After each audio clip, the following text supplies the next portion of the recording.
Bienvenidos al debate de France 24, soy Santiago López González. Hoy nuestro tema de análisis, el histórico giro político que dio México con la posición de Andrés Manuel López Obrador. El reto será no decepcionar para esta figura de la política mexicana que intentó 3 veces llegar a la presidencia de su país. Tanto las promesas como las expectativas se han ido acumulando poco a poco y el nuevo presidente tendrá que comprobar su capacidad para concretar su plan de transformación del país sin decepcionar a sus votantes, pero también ganando la confianza de quienes todavía lo ven con suspicacia. Para analizar este tema vamos a dar la bienvenida en el estudio de France 24 al señor Arnulfo Valdivia. Él es vicepresidente para América Latina de la Confederación de Industriales de México. Gracias por estar con nosotros aquí en el estudio. Y también está con nosotros el señor Juan Roberto González. Él es ministro del Servicio Exterior mexicano, actualmente destacado en la misión diplomática de México en Colombia. Y también se encuentra desde Ciudad de México, tenemos al señor Jorge Aljovín, él es analista político, especialista en dinámicas electorales. Y finalmente, una cara conocida también para ustedes, Laurence Covillier, la corresponsal de France 24 en la capital mexicana. A todos ustedes, muchas gracias por estar con nosotros, acompañarnos hoy en este debate en France 24. Les recuerdo que ustedes también, nuestros televidentes en toda América Latina, pueden opinar y dejar sus preguntas y comentarios a través de nuestras redes sociales, se las recuerdo. Son en Twitter e Instagram, nos pueden encontrar como @France24_ES. Pueden dejar todos sus comentarios con la etiqueta numeral El Debate F24. Déjenos todos sus comentarios ahí y los estaremos analizando luego. Vamos a comenzar esta discusión, vamos a darle inicio por un tema de importancia para los mexicanos y es el crimen organizado y la violencia. Desde hace más de una década, el ejército, apoyado también por otras fuerzas de seguridad, tiene una lucha contra los cárteles del narcotráfico y la gran pregunta que surge en este momento es si los militares fracasaron en esa lucha contra el narcotráfico y la delincuencia en México. Veamos algunos datos para ponernos en contexto y dimensionar esta problemática. Desde que se tomó esta decisión, las cifras de homicidios se disparó hasta alcanzar un récord en 2017 que saltó del 45%, un 45% si lo comparamos con el año inmediatamente anterior. La militarización de la seguridad, digámoslo así, es criticada reiteradamente por diferentes sectores de la sociedad mexicana y pues muchos tienen opiniones divididas en cuanto a esa decisión de sacar a los militares de las calles. Sin embargo, el plan de seguridad que contempla la administración de López Obrador prevé también la creación de una Guardia Nacional.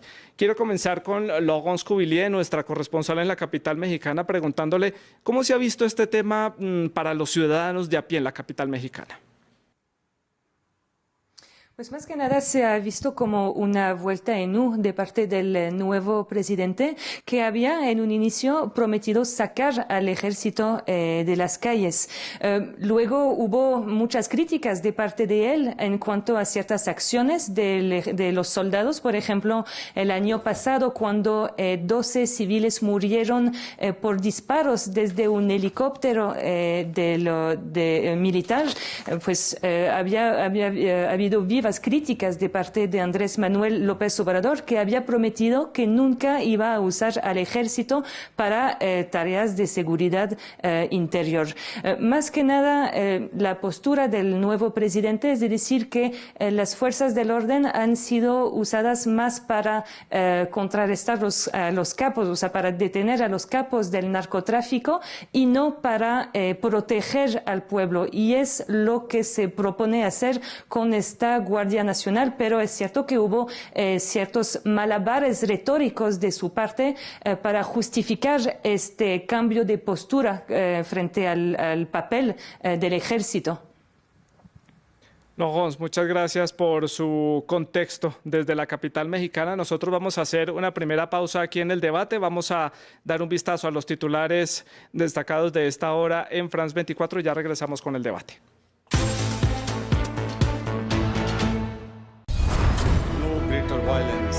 No hay peor violencia que privar a un niño de sus sueños.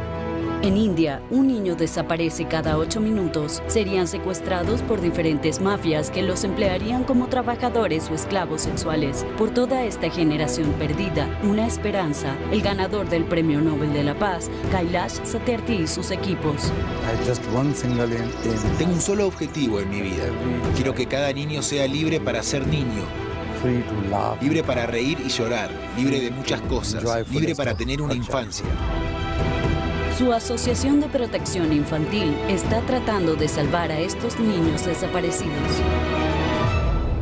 Reporteros en France 24 y France24.com.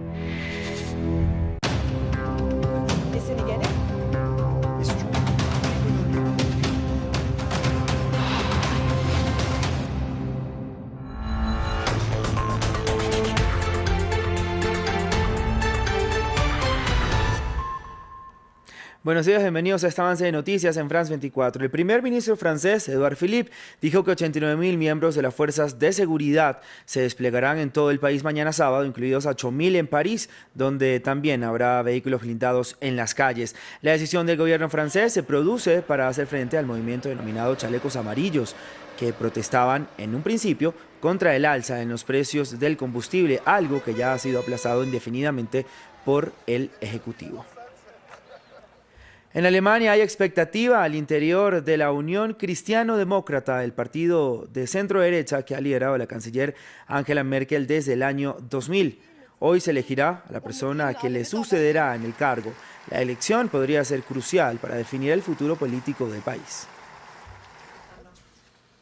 Y el barco de rescate migratorio Aquarius finalizó sus operaciones, así lo anunciaron Médicos Sin Fronteras y SOS Mediterráneo.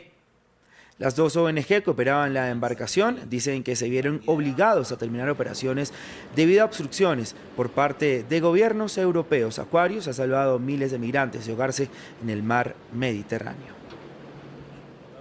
Hasta aquí este avance de noticias en France 24. Continúe con el debate.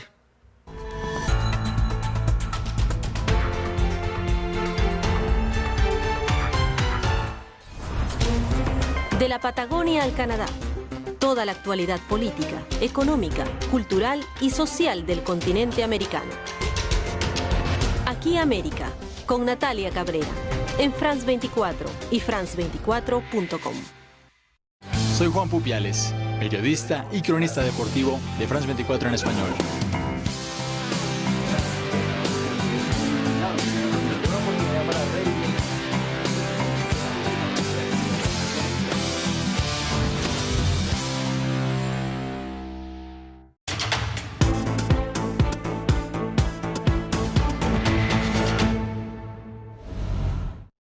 Continuamos en el debate de France 24. Si usted se está uniendo a esta conversación y está apenas sintonizando nuestra señal, nuestro tema de análisis son los retos que tiene el nuevo presidente mexicano Andrés Manuel López Obrador.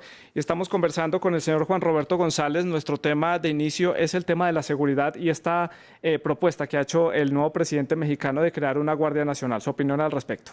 Bueno, sin duda, Santiago, es un tema de primer orden, de lo que más está lacerando a la sociedad mexicana, que al igual que otros países de América Latina, se han visto afectados por estas terribles situaciones, generalmente asociadas a tráfico de armas, generalmente, pero sobre todo al narcotráfico.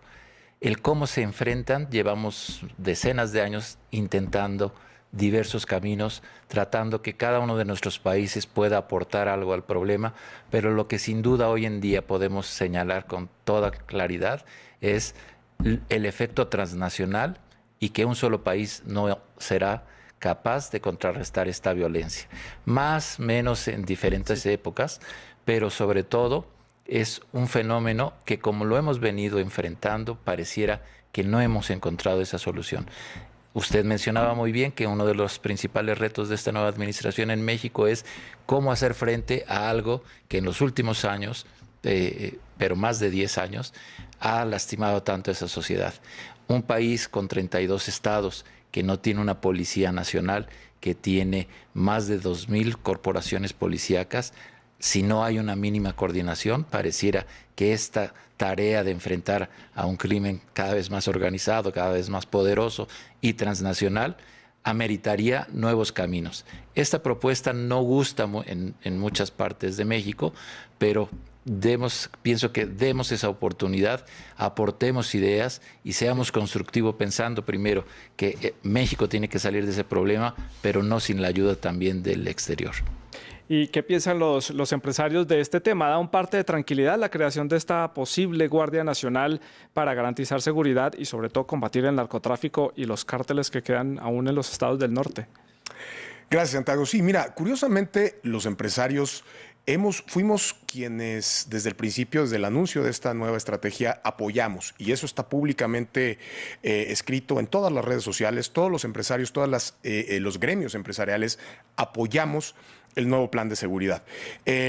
Curiosamente, repito, con muchísima más ahínco, con muchísima más firmeza y claridad que los propios funcionarios del actual presidente, que entraron, como bien lo dijo Laurence, en una malabar de justificaciones, porque el propio presidente en campaña había dicho que iba a sacar al ejército de las calles. Es decir, esto generó mucho ruido, fundamentalmente primero, entre los votantes que apoyaron al presidente López Obrador, que querían al ejército fuera de las calles, y entre el propio gobierno, dentro del propio gobierno, que le tomó por sorpresa que una declaración en sentido contrario durante la campaña se hubiera vuelto realidad. Entonces, nosotros damos un voto de confianza. Yo estoy totalmente de acuerdo con Juan Roberto en el sentido de que el problema fundamental que hemos tenido es de coordinación. No hay suficiente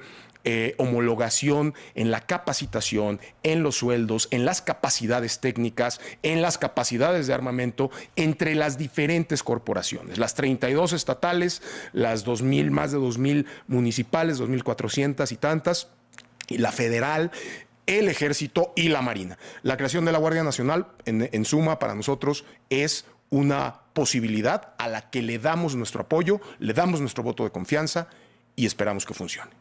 ¿Qué dice nuestro invitado desde la Ciudad de México, el señor Jorge Aljovín? Su opinión al respecto. ¿Piensa usted también que es una falta de coordinación, de mejoras en los sueldos, de entrenamiento a los militares, lo que ha causado que no haya un éxito esperado por parte de los militares mexicanos y que sea necesario la creación de esta Guardia Nacional? Mira, efectivamente, Santiago, y a todos nuestros amigos que nos siguen alrededor de toda América Latina, en México no hemos tenido una acción coordinada por parte de las fuerzas policiales. Esto es en el ámbito estatal, en el ámbito municipal, y el día de hoy, en honor a la verdad, habrá que decir que la reformulación que propone el presidente López Obrador también responde a los saldos negativos que deja el gobierno anterior. Solamente por darte algunas cifras, hoy por hoy en México el año 2018 pasará a ser uno de los años más violentos. Si tomamos las estadísticas del INEGI, del Instituto Nacional de Geografía e Historia, habrá que decir lo siguiente. Básicamente tenemos 85 personas que mueren diariamente en nuestro país, tasas mucho más altas que las de el propio Colombia, que de el propio país de Nicaragua. Entonces, en este sentido, habrá que decir que el mensaje que entrega el presidente López Obrador de crear una Guardia Nacional, en principio es positivo, pero creo que le falta complementarlo, sobre todo centrándonos en el tema del carácter transitorio que tendrá esta Guardia Nacional. Hablamos de militarizar el país, pero no hablamos de poder robustecer el mando civil. Esto es, si queremos una Guardia Nacional, debemos plantearnos un carácter transitorio de la misma y esperar en un futuro que tanto policías municipales, policías estatales o un mando único pueda trabajar en este país y que los militares simplemente cumplan una función de carácter residual en tanto se crean estas instituciones que, como muy bien han dicho en la mesa, faltan en nuestro país. Que hacen falta y que requieren una inversión gigantesca por parte del Estado mexicano para poderlo crear, y esto no se crea tampoco de la noche a la mañana. ¿De dónde va a salir entonces el dinero y cómo va a ser esa reorganización de esa posible Guardia Nacional, señor González? Bueno, sin duda, de acuerdo, los retos son enormes y creo que estamos a pocos días de conocer con exactitud el nuevo presupuesto, cómo se va a redirigir. Hemos oído en dónde va a haber recortes. Hemos comenzado a ver los primeros, pero hasta que veamos exactamente el tamaño de la inversión, pues podremos tener mayores elementos para conocer si medianamente o si por completo se estará a la altura de ese reto, ¿no? Logons, uno de los casos emblemáticos que queda de la violencia que ha vivido México a lo largo de los últimos años es el caso de los estudiantes de Ayotzinapa. Un caso que para muchas personas quedó en el limbo. La administración anterior fue poco lo que avanzó. ¿Qué ha dicho el gobierno del presidente López Obrador en cuanto a este caso para destrabarlo y por fin encontrar los culpables y entender qué fue lo que sucedió? Pues precisamente fue una de sus primeras decisiones como presidente, la creación de una comisión de la verdad sobre el caso Ayotzinapa. Ya se actó este lunes, ya es un hecho. Entonces, bueno, eso se considera como un paso, una promesa cumplida del nuevo mandatario. Ahora, ya que hablábamos hace unos minutos del papel del ejército, una de las líneas de investigación que no se ha estudiado a lo largo de la investigación, que quedó estancada últimamente, es precisamente el papel del ejército en esta noche de Iguala, esta noche del 26 de septiembre del 2014, cuando a todas luces el ejército sabía lo que estaba pasando y no intervino para proteger a los estudiantes que estaban atacados por policías municipales y por el crimen organizado. Entonces va a ser una de las líneas que por fin el pueblo mexicano lo espera, se va a aclarar en este tema. Jorge, su opinión al respecto desde la capital mexicana. Mira, Santiago, como muy bien también lo señala Ranz, habrá que decir que cuál es el papel que ha dado el presidente López Obrador, un papel de relevancia en esta agenda de los derechos humanos. Debemos decir que después de 4 años y 2 meses, al día de hoy no tenemos una verdad que el anterior gobierno simplemente detalló como una verdad histórica que al día de hoy no ha dado resultados. Hoy tenemos como primer acto la firma de un decreto que crea 3 comisiones básicamente. Una comisión presidencial con un control político a través de la Secretaría de Gobernación que dirigirá el subsecretario Encinas. Por otro lado, tenemos una propia comisión que estará en colaboración con los padres y buscando esta verdad que es necesaria. Y por otro lado tendremos también, a partir de una propia resolución que se ha dado en México, una comisión que tenga los dientes necesarios para poder perseguir con funciones de castigo y de sanción ante aquellas instituciones, ante aquellos funcionarios que hayan cometido irregularidades al respecto. Y aquí en el estudio de France 24, opiniones al respecto. ¿Por qué no hubo una solución a lo largo de este periodo presidencial del mandatario saliente? ¿Corrupción? ¿A qué se debe que este caso no haya avanzado en ese gobierno anterior? ¿Cuál de los dos quiere responder primero? A ver, creo que me tocaba entonces. La realidad es que el caso Ayotzinapa, que nos da mucho gusto que se abra una comisión de la verdad para que se esclarezca exactamente qué pasó. Pero las comisiones de la verdad no son otra cosa que un síntoma de que el sistema judicial y el sistema de justicia no funciona. Y nosotros nos gustaría ver paralelamente, desde el sector privado y como ciudadanos de México, nos gustaría ver paralelamente a una comisión de la verdad para un caso específico, que se tomaran medidas de fondo para que el sistema de justicia funcionara. Lo que hemos visto hasta hoy ciertamente no impresiona. Al contrario, creo que se queda corto. La decisión, por ejemplo, de tener un fiscal a modo en vez de tener un fiscal independiente. La decisión, por ejemplo, de dar borrón y cuenta nueva a un montón de otros casos que merecerían que se esclarecieran.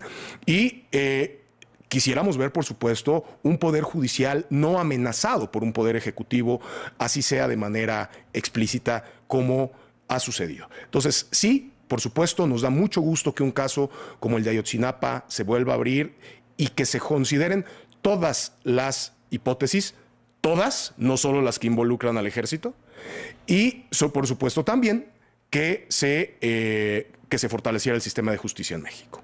Señor González, ¿falló el sistema en México entonces en este caso? Evidentemente, y coincido con el doctor Valdivia en cuanto a que tenemos una serie de falencias, de carencias en México, que cuando no se ven en conjunto pudiera llevarnos a una discusión falsa y no irnos al fondo del problema. Primero que nada quisiera yo hacer aquí acotar una idea. El Ejército Mexicano es una de las instituciones que a nivel popular ha salido mejor evaluada en los últimos años. Evidentemente generalizar o que es muy bueno o que es muy malo no es lo correcto. En el problema concreto de Ayotzinapa coincido que es fundamental que se llegue a la verdad, pero no solamente en la parte casuística. Es muy doloroso los padres, muy doloroso que una vida se hubiera perdido, 43, probablemente más, y eso podemos llevar horas discutiendo, pero ese es el verdadero dolor. Pero si en verdad vamos a enfrentar con todo este problema, tenemos que ir a las razones. ¿Qué estaba pasando? ¿Qué es esa región? ¿Qué otros actores están participando? ¿Qué intereses movían? ¿De qué se trataba la mercancía? En fin, y nos va a llevar a otras respuestas que yo creo que no podemos eludir y que si estamos entrando de una buena vez a querer resolver de fondo los problemas, tenemos que hacer una investigación integral con la participación de todas las personas que tienen que ver con ello, ¿no? Se habló de mucha corrupción en este caso a nivel de las instituciones mexicanas, a nivel judicial. México se ubica precisamente en el puesto 135 de 180 del índice de percepción de la corrupción que facilita la ONG Transparencia Internacional. López Obrador planteó el reto de recuperar al menos 500.000 millones de pesos mexicanos que, según él, se desfalcan año tras año en el país en corrupción. Escuchemos las palabras del presidente mexicano. Vamos a liberar muchos fondos del presupuesto porque se va a acabar la corrupción y ya no van a haber lujos en el gobierno. Comienzo a hacerle la pregunta al señor González. ¿Dónde se sustenta esta idea de acabar con la corrupción? Lo hemos visto en los gobiernos de América Latina. El tema de la corrupción se vuelve un tema de campaña y los resultados son ninguno. Efectivamente, nuevamente estamos ante un dilema y un tema que ha lacerado por muchos años a los países de nuestra región. Las cómo, ese es el gran reto. ¿En qué momento y quién tendrá la capacidad de poder lograrlo? Pero creo que al menos, y otorgándole beneficio de la duda a nuestro nuevo mandatario, es que desde la cabeza se marque el deseo de lo que se quiere lograr. Le traslado esa pregunta al señor Valdivia. A ver, los primeros interesados en que se haga algo en contra de la corrupción somos los empresarios. Los empresarios somos quienes con frecuencia tenemos que sufrir y vivir los efectos directos de la corrupción cuando tenemos que pagar un sobreprecio por un trámite, cuando para que se nos asigne una obra tenemos que inflar el precio y solo así puede salir la licitación a favor. Es decir, todas esas instancias son francamente lesivas para la economía. Ahora, también creemos que en este sentido nos falta mucho escuchar los cómo, porque esa cifra de los 500.000 millones de dólares es una cifra que el presidente tomó de algún estudio del Banco Interamericano de Desarrollo, la trasladó, pero la pregunta es ¿dónde están esos 500.000 millones de dólares? No es que tú los puedas tasar, no es que tú los puedas fiscalizar esos 500.000 millones de dólares y se conviertan en un ingreso a la hacienda pública. Se ha anunciado una reducción importante en los salarios de los servidores públicos de México, con lo cual también nos preocupa, Santiago, profundamente, que ante la caída de ingresos legítimos de muchos de ellos, porque hay que decirlo, hay servidores públicos honestos y correctos, pero ante una caída de ingresos, pudiera también ser una fuente de corrupción o una motivación. Entonces, nos faltan los cómo. Jaime, la Ciudad de México, su opinión al respecto. Mire, creo que uno de los grandes problemas que tenemos en el país es ver las cosas en blanco o negro. Creo que habrá que darle el beneficio de la duda al presidente López Obrador para que se construya los grises. ¿Y a qué me refiero con esto? Primero habrá que desmembrar estas propuestas del presidente electo.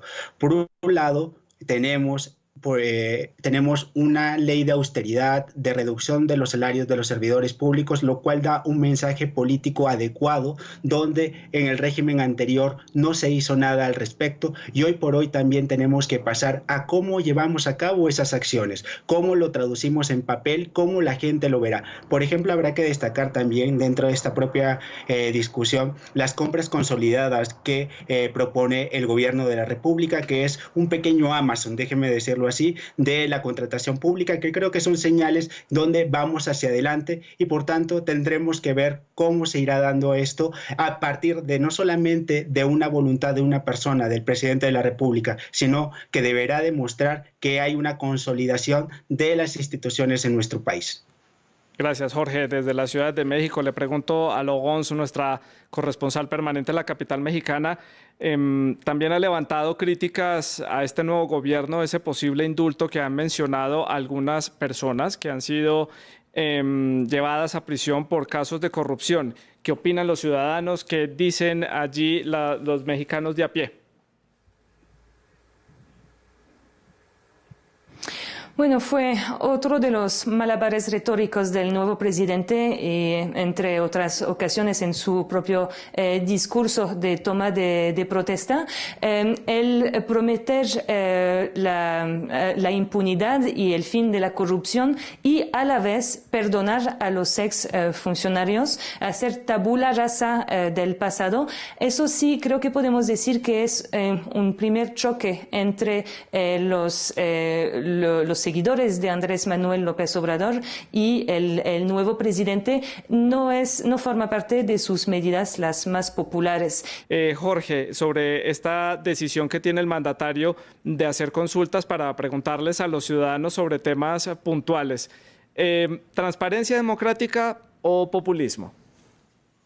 Mira, me parece que esta forma de encarar los temas de corrupción no es la más adecuada. Tal vez, como dirían por ahí, la forma es fondo, y es necesario también darle una confianza en nuestro poder judicial, y que nuestras instituciones serán capaces de responder a estos temas.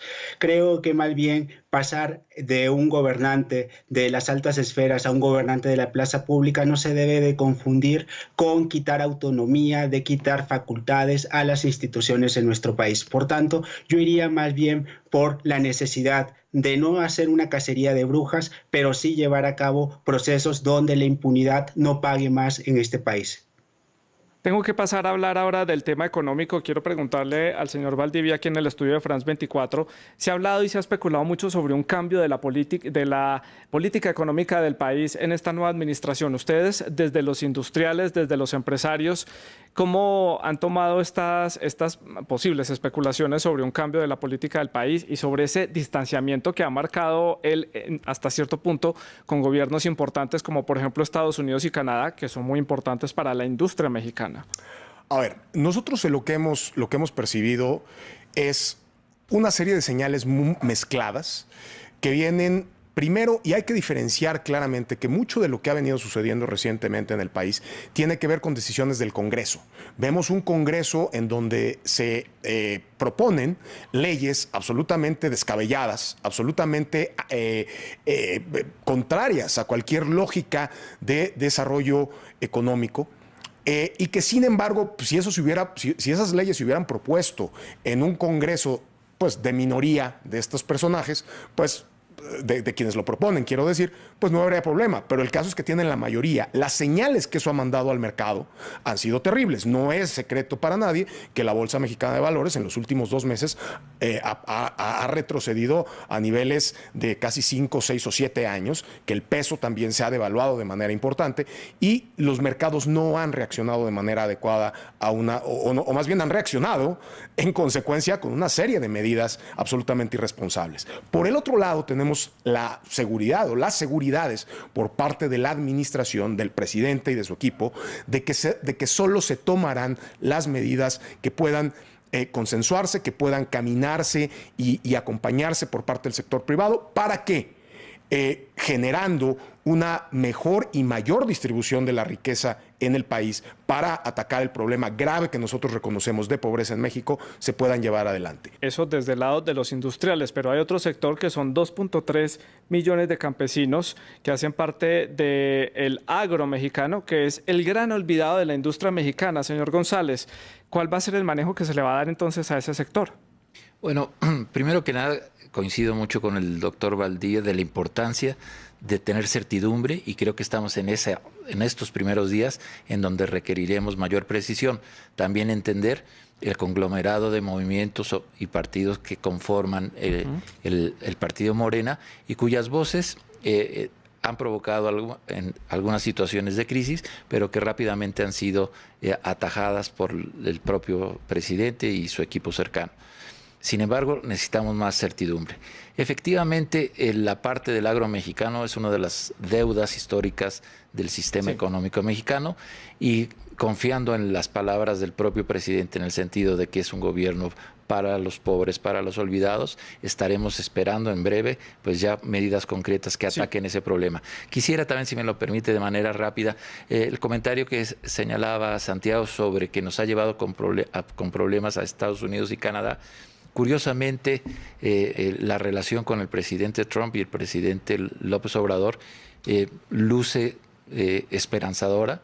No ha habido ninguna situación que lamentar. Recordemos que su equipo cercano estuvo en la conclusión del nuevo acuerdo de libre comercio. Con Canadá se realizó el canciller Ebrard, una de las primeras visitas. Al momento pareciera que no ha habido una situación que altere esta situación, esta amistad cercana, histórica y sobre todo relación comercial muy importante. Me queda 1 minuto y medio de programa, no quiero dejar de lado el tema internacional y quiero hacerle la misma pregunta a mis 3 invitados y es ¿cuál va a ser la posición de México a nivel internacional y a nivel de la región? Es muy importante México para América Latina y sobre todo para Centroamérica.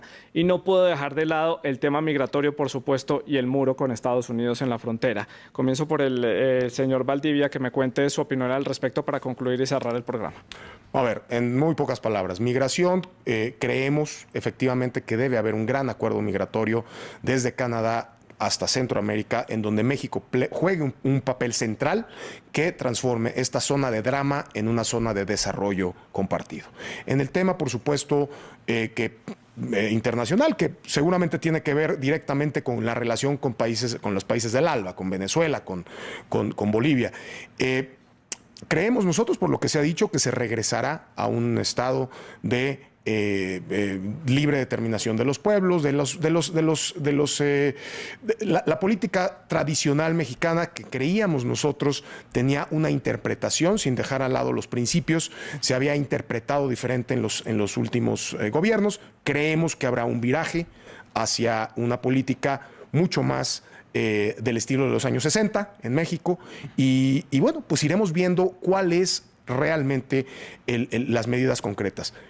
Termino simplemente diciendo que también seremos vigilantes de que este acercamiento o esta nueva relación con países como Venezuela, como Cuba, como Bolivia, no se vaya a convertir también en una amenaza latente de que esas ideologías se filtren a decisiones cotidianas del gobierno mexicano. Y en la capital mexicana, señor Aljovín.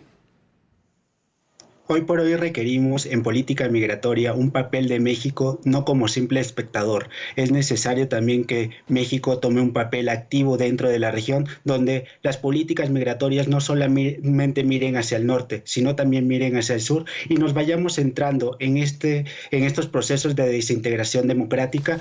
Y básicamente habrá que decir que estas altas expectativas que se han creado con el nuevo gobierno, habrá que responder con ellas, porque muchas veces estos procesos de desintegración inician cuando los países se polarizan y no se construyen los grises. Y aquí me gustaría señalarles que leyendo una columna se preguntaban que en Brasil, haciendo un comparativo con México, ¿cuál de los dos presidentes sería más dañino para la democracia liberal? Yo diría que el más dañino, ya sea un populismo de izquierda o de derecha, es aquel que no cumple con las esperanzas del pueblo.